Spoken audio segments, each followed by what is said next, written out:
Today on ITV, we have with us Sant Rajinder Singh Maharaj. I'm with him in the ashram in Naperville, Chicago, and he's giving us some of his great spiritual insights to all our viewers, revered by millions all around. He's an ambassador of goodwill and peace, and has written several books on spirituality and meditation, including Inner and Outer Peace Through Meditation, which was on the Barnes & Noble's best-selling spiritual books.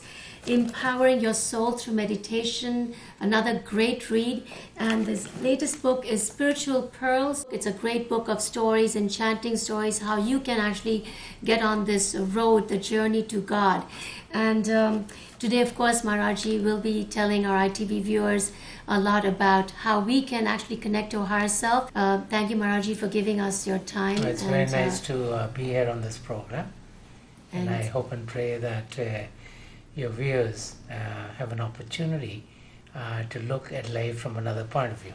Right. Maharajji, the science of spirituality, which was, of course, it's a Sant Mat tradition, that's a century-old tradition, and the organization has been there for many years now. It was started by your father, Sant Rajinder Singh Maharaj, and it's basically non-denominational, non-for-profit, promoting peace and goodwill and harmony. Yeah, science of spirituality deals with us being able to realize ourselves.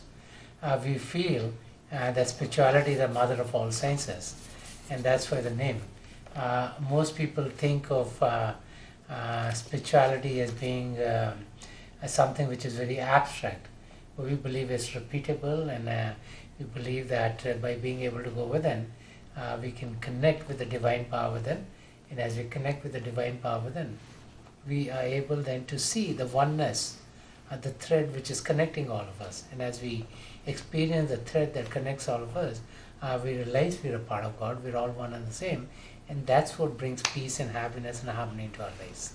And Maharajji talked about the thread, Silken Thread of the Divine was also a book that you've written.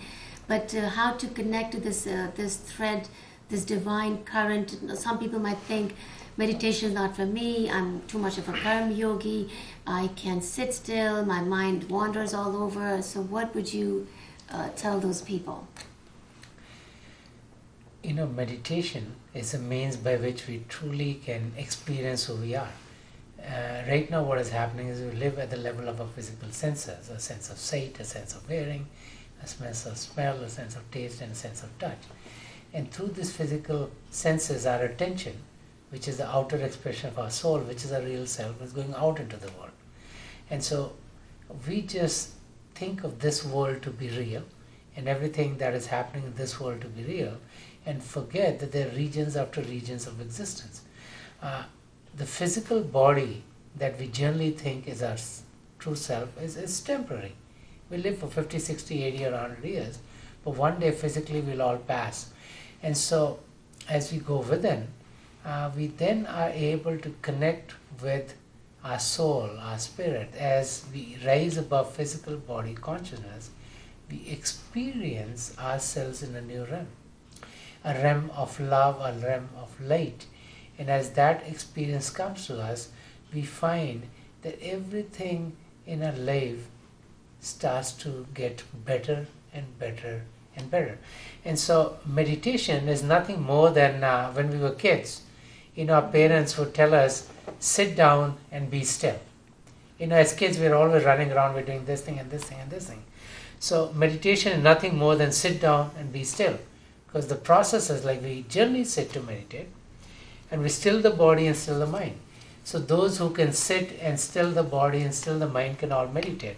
So it's not difficult. It's just withdrawing our attention from the world outside. It's pulling our sensory currents within, and it's experiencing within. So as we find a quiet place, as we sit, as we make sure no part of our body is touching someone else, as we don't change the atmosphere and we don't eat, and we close our eyes, then all of our five senses are withdrawn. And as we close our eyes, we generally get bombarded by thoughts which distract us.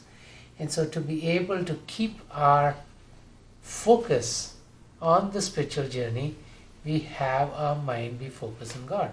And so we repeat God's name, not out loud, because our ears would hear it, we'll be distracted on the outside, but we repeat God's name mentally. And as we do a mental repetition of God's name, all of our energies, all of our attention goes right in front of us. And then in the stillness, in the darkness, light spouts forth. As the light spouts forth, we experience flashes of light, circles of light, bursting of light, sky, stars, moon, sun, and many, many other vistas open up. And by being connected with the light, we feel and we find a calmness, a peacefulness, and we experience that. And then as we experience that, then our soul starts to go on the spiritual journey within, with guidance that comes from within. Maharajji, how do we, they say the divine cup, or they say my cup brimmeth over. That cup can only fill if we are ready and we're open to it. Then only that we can pour in. Yeah, we all can receive when we are open.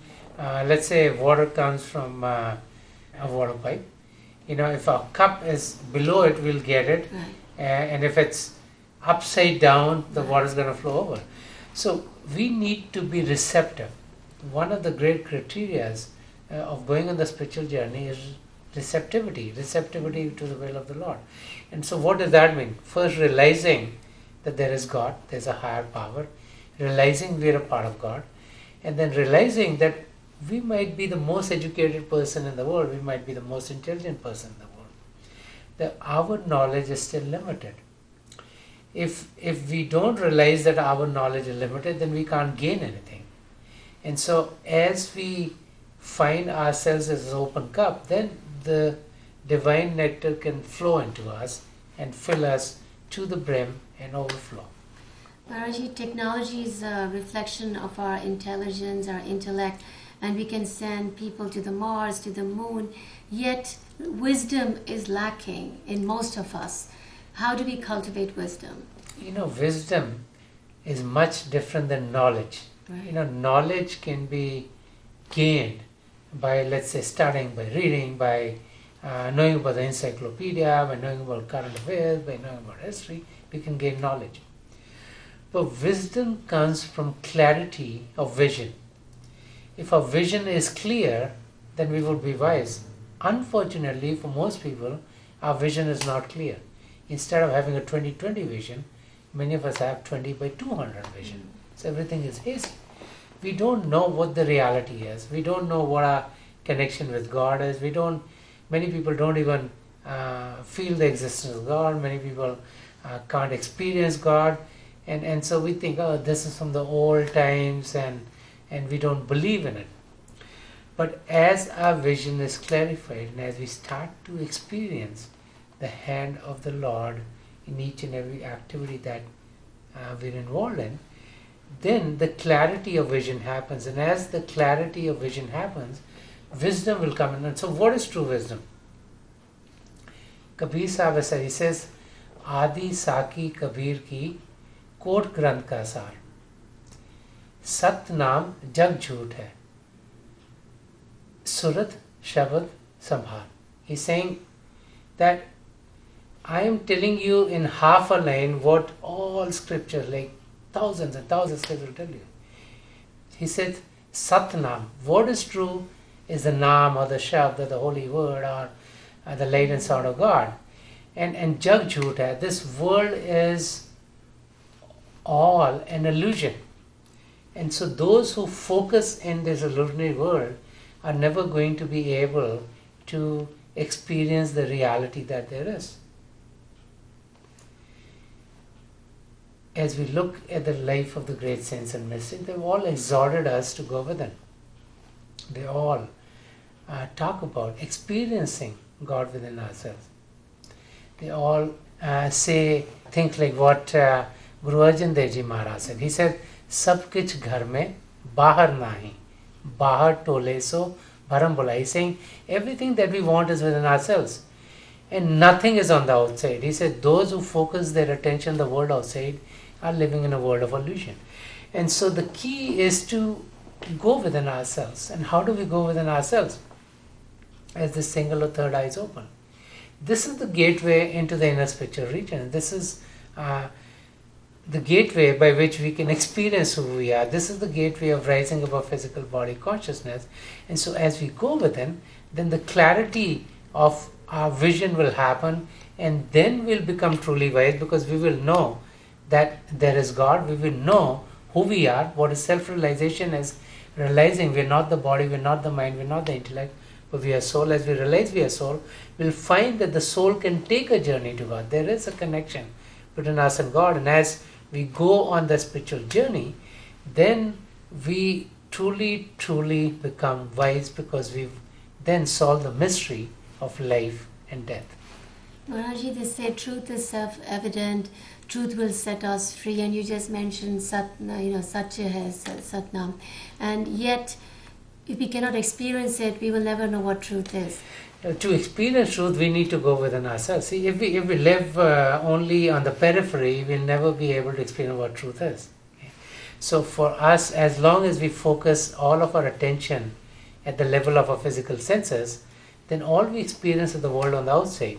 So we need to rise above physical body consciousness, and that is what meditation is all about. Our meditation is nothing more than taking our attention from the world outside and focusing it here at the seat of the soul. And as our sensory currents collect here, then we are uplifted from the physical to the divine. And as we start to experience the divine lights and the divine sounds within, then we know that we are a part of God. We are conscious. We are full of the love and light of God. And it is that experience which makes us truly wise and experience the truth. How do we, Maharajji, use these tools, the spiritual tools of wisdom and going in ourselves, in our workplace and in our relationships? As we meditate, what happens is that meditation is another form of concentration. It's like concentrating within. And in a still body, in a still mind, we are concentrating. In a relaxed state, we're concentrating. So our skills of concentration improve. So in our workplace, we find we become more efficient. We can produce more in the same amount of time. Also, as we experience within ourselves that we are one with God, which is what self-realization is all about, and God realization is finding our soul being merged in God, then we realize that a part of God which is in us, also another part is in other beings.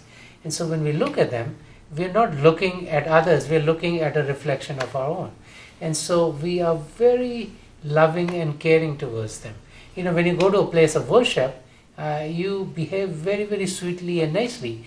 And so when you realize that a part of God is in someone else, you behave very nicely with them, and you are in harmony with them, you're courteous, and so your relationships all improve, whether they be at work, in your families, or in your neighborhoods. Maharajji, the two polarized words, acceptance and expectation. One brings frustration and one can bring peace of mind. But the one that brings peace of mind, acceptance, Maharajji, if we keep accepting everything and anything, we become passive and people walk all over us. The path of Sant is one which says we need to do our very best in all circumstances, but we should not tie ourselves to the results. Okay? When we set expectations for ourselves and when they are not met, then we get delusion. Okay? So accepting the will of the Lord is good, but it doesn't mean that we don't put in an effort to do what we think is right. And so our job as a human being should be to do the best that we can with whatever knowledge we have, whatever we have in our resources, but not tie ourselves to the result. As an example, every student wants to come first in the class. Now, not everyone can come first. That's a given. But that doesn't mean because everyone cannot come first, if a student doesn't put in an effort, they will never get there. So a student should put in the best effort that they can. If they come first, well and good. If they come second, third, fourth, and fifth, don't worry about it. You've done the best that you can and you try to do better next time. And so don't tie yourself to the result, but definitely put in an effort to do the very best so that you can get to the goal where you want to go. Maharajji, in terms of prayer, and I know Darshan Singh Ji once quoted saying that pray as if no work will help and work as if no prayer would help. When we pass through life, we realize that many things happen in life which are out of our control. We want to gain something, we want to get to some place, we do our very best, we won't get there. We work very hard to get something, we don't get there. And so prayer comes into play because we realize that there's a higher power which can help us. And this is why Sant Darshan Singh Ji Maharaj is saying, like, as we pray, then we are putting our attention towards God. We are asking for God's help. And so as we pass through life, when we realize that God's hand is helping there, and on our own we are not being successful, and when we totally put all faith in God, then whatever is best for us will play out in our lives. But how can we do the work and the effort when we are renouncing the doership? When we do the effort and the work, then we should do it in God's name. We should never feel that we are the doer. We should know that God is the doer and God's will is playing out in our life. And this is what selfless service is all about. Selfless service is a means of helping someone.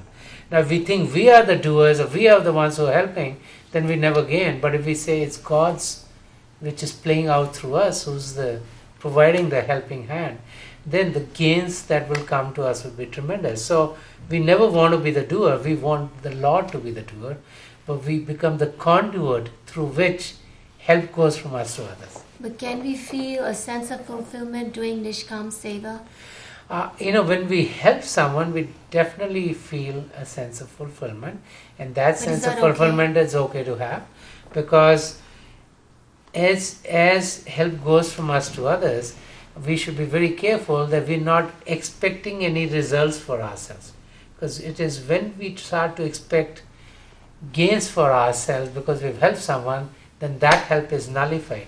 But as we help someone, there's a feeling of happiness, there's a feeling of joy, and that's good to have. But if you feel like we are doing some good karma, then there's some ego coming in? We should actually be in a state of equipoise where we should not let anything make us be too happy or too sad, and we need to remain in that state more and more and more. Because any elation or any depression keeps us from being in harmony with the divine, and to be in harmony with the divine, we need to be in a state of equipoise, and we need to be in that state as much as we can. Coming back to prayer, Maharajji, it said, ask and it shall be given. And even many times it said that you take one step towards God, 100 steps were taken. But Maharajji, what if we make a wrong choice and ask God for something that we should not have asked? When we as human beings make many wrong choices, and generally whatever is right for us is only which is played out in our life. And this is why many times people pray and they feel their prayers are not answered, because what they want is not what is good for them. And so under God's domain, whatever is right for us and whatever is good for us will happen. And this is why even when we pray, we should always not tie ourselves to what we want, but let God's will play out in our life. So we should just say, Teri bani meethi lage. Yeah, we should say, Tera bhana meetha lage, and which means like sweet as I will. And as we live our life according to that principle, we'll find there'll be happiness and joy and fulfillment all around. Well, wouldn't we suppress our desires by just saying, okay, let thy will be done, and somewhere down deep inside us we wanted something? It's not a question of suppressing our desires, it's a question of, that's what I said before. We on this path of Sadhana believe that we should do whatever we can with all the resources that we have to go for the goal that we think is good. Okay? But after having put in an effort, and let's say that goal is not met by us, we should not get disillusioned and realize that maybe that was not the right thing for us. So it doesn't mean that we should not do it. It doesn't mean that we should not do what we think is right. But we should do what we think is right to the best of our capabilities, but not tie ourselves to the results. Maharajji, children are our future, and we can start molding them from the very, when they're very small, because not just formal education, but the education of having good values in them and learning spirituality. How do we develop that spirituality in them? When children are taught from an early age that there is more to life than what they experience from the world outside, then they have tendencies to experience the truth. When they're taught about the ethical virtues, when they're taught about meditation, when they do sit and experience something beyond the physical, it has a tremendous effect on them. We in Science and Spirituality have opened 15 schools in India. We just opened one in South America, in Cali.